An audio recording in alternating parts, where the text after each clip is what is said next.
In today's video, I'm sharing a new recipe for native jollof rice. It's an updated recipe from the one I previously shared a few years ago. I'm updating it because I now make my native jollof rice a slightly different way, and I thought that you guys should know. So stay tuned. Hi guys, welcome back to my YouTube channel. My name is Buki. I'm a food blogger and I live in Lagos, Nigeria. If this is your first time on this channel, I post food recipes. I post tips and tricks to help you in your everyday life so that you become a better home cook. If you haven't already subscribed to my channel though, please hit the subscribe button, hit the bell also, so you don't miss any future videos when I post. For this native jollof rice, I'm using golden Sella Basmati rice. I'm going to make a pepper mix with a blend of paprika peppers, onions, tomatoes, and fresh peppers. I'm using this dried catfish. I'm using smoked Panla. I'm using some Pomo. I'm using scent leaf. I'm using palm oil. I'm using salt. This is some ground crayfish and some locust beans. For my seasoning, all I'm using is crayfish stock cubes, Cameroon pepper, and salt. This dish comes together in about 25 to 30 minutes if you have your ingredients already prepped. I'm going to blend my peppers now, which is not going to take time at all, and then I'm going to fry it and just put this whole thing together, and it's going to be wow. For this native jollof rice, I'm going to start first by putting some palm oil in the pot. And because it's palm oil rice, I don't think there's an actual measurement for the palm oil that you're supposed to use. Just use as much as possible. And I already have these chopped onions in my fridge. If you watched my previous video on 7 simple meal prep hacks, then you already know about this chopped onions. I think it's one of the best hacks possible. I made this one 4 or 5 days ago, and it's still, look, it's still nice and crisp. It doesn't smell bad because it's in a glass jar, and my fridge is not stinking. So go and watch that video. I'll link it up here for you so that you can join the movement. So I'm just going to add my chopped onions in here.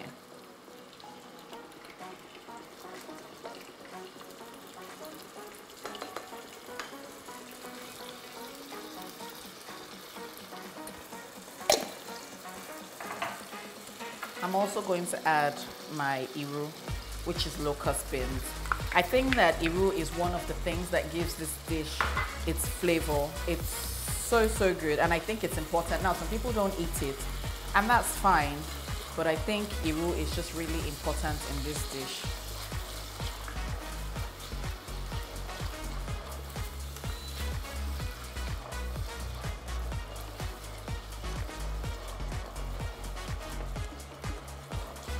I'm going to let this fry for about 1.5 minutes or something like that.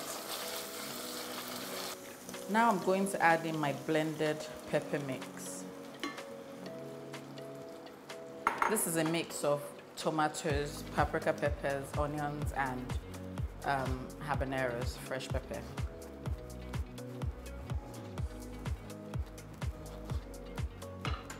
I'll add in my stock cubes. This is crayfish seasoning cubes, my Cameroon pepper, and my salt. I'm going to add everything in here. And I'll just let this cook for about 10 minutes, and then I'll check on it. My pepper base has been frying for about 10 minutes. I'm now going to add in the crayfish and my fish. The smoked Panla and the smoked catfish are in here. I already deboned them. And my Pomo that I've cut up now. I think it still needs a couple more minutes. I'm going to give it another 5 minutes to properly fry, and then I'll come back and see. I think it's cooked a bit more now.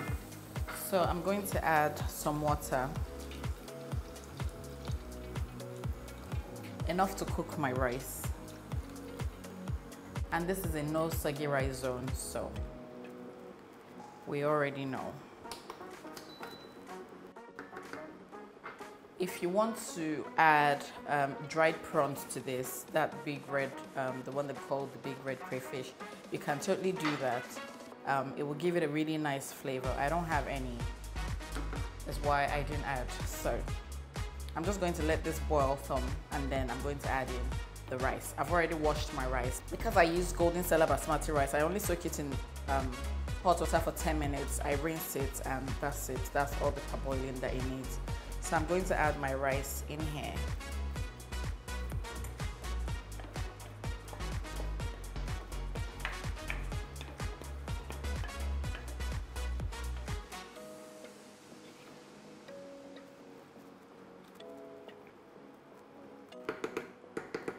I've already tasted for seasoning, so it tastes great. Everything is fine.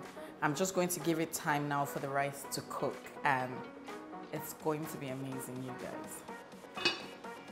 Just before my rice completely dries up, I'm going to add in the scent leaf. I just sliced it now. Make sure you slice your scent leaves just before you use it so that it retains its aroma and its flavor. So the rice is drying now, but just before it's completely dried, I'm going to add this scent leaf for extra flavor. This is also an important part of native jollof rice. If you don't add this, I don't know what kind of rice you're cooking, but it's so important to have this.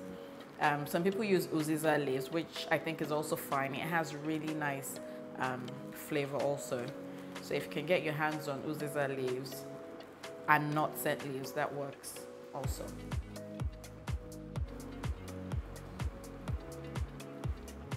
Okay, this is super amazing, you guys. I'm just going to give it another 3 minutes or something for it to completely dry, and then my native jollof is ready. It's now completely dry and ready to serve. This is the yummiest dish. Well, one of the yummiest dishes ever.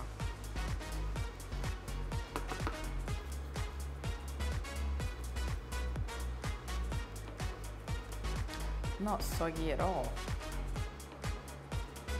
Not mushy. I'm going to serve it now and taste per usual. This rice smells really amazing. That scent leaf just adds a lot of adds a really nice aroma to it.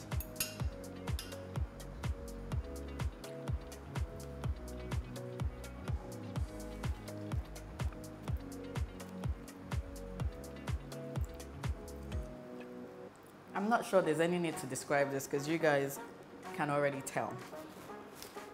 I think palm oil rice is bae. Like it's a different vibe from jollof rice and all of that. I think it's just really. Trust me when I say this is the yummiest native jollof rice recipe that is out there. If you're a Nigerian and you don't know native jollof rice, or you've never cooked native jollof rice, this is a recipe that you want to try. And if you're non-Nigerian, please try out this recipe and see what all the fuss is about. If you've enjoyed this video, please give me a thumbs up. Leave me your comments or your suggestions in the comment section. If you've tried out any of my recipes, please send me pictures so I can see them and share them. Thank you so much for watching, and I'll see you in my next one. Bye bye.